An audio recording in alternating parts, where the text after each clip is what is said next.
A face of unity outside the Sunday World offices, rallying behind victims of what has been described as a history of misogyny and abuse by the paper.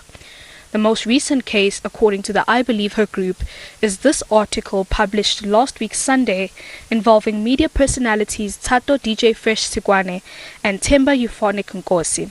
The group says the article contains sensitive and confidential information sourced from a police station in respect of the reported rape allegations leveled against the two.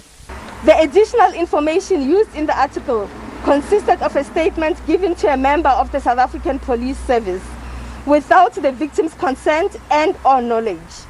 The conduct, which is the leak of personal and confidential information only to be used for criminal proceedings, is determined not only to is detrimental not only to the safety of victims of gender-based violence, but also an infringement of their rights to privacy, confidentiality and right of protection under the law. By publishing this information, the Sunday World and Malachi fails to exercise care and consideration involving the private lives and concerns of the victims and her dignity, safety and reputation.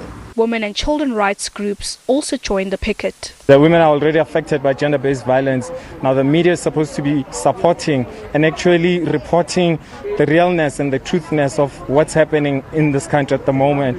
And therefore, us as men, we are standing against gender-based violence, and we're also standing against false reports, and we're also standing against the media that is actually bought to report all the false information that has been reported so far. It's as though gender-based violence is being perpetuated in a subtle manner, because most people, when they think gender-based violence, they think beatings, but it starts small. It starts from the emotional abuse, the holistical abuses that one would go through. So we came to stand in solitude and say, not in our lifetime, not in our name. As Sisters Keeper, we are not just about Tsegofatsopule's incident and case.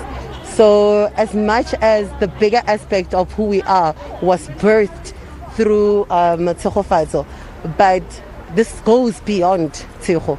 This is a woman whose rights has been violated simply because she does not have a bigger voice. Sunday World management received the memorandum and said internal investigations were underway. The memorandum is going to receive my utmost attention, and I'll be able to respond to the whole lot of demands in due course. There are processes, that have to be taken in relation to calls such as those, because the person, has to be found guilty before any appropriate action can be considered. So I wouldn't like to really undermine the internal processes that are currently underway.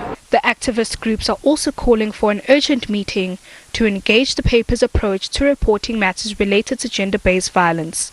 Nasipho Mncube, SABC News, Johannesburg.